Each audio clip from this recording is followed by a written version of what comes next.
Welcome to the Slop Farm. Enjoy the video. You begin by making focus lists so tasks don't pile up.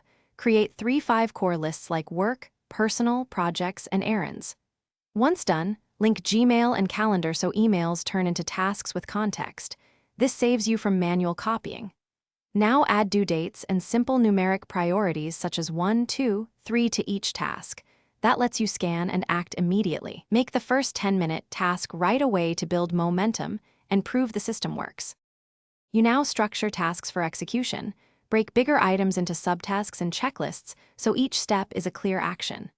Once subtasks exist, convert frequent actions into recurring tasks with sensible intervals to avoid manual recreation. Use labels to group by context, calls, errands, deep work, and drag and drop to prioritize within a list. Make sure mobile sync is enabled so changes propagate instantly. This removes friction when you switch devices.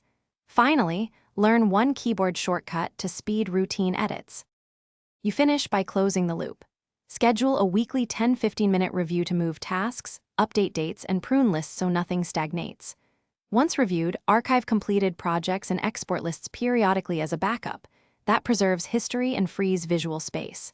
If something goes wrong, like tasks not syncing, first sign out and back in, refresh the app cache, and check Google account permissions to restore connectivity. If problems persist, recreate the affected list and import the backup to recover work. Thanks for watching. Consider subscribing if we helped you today.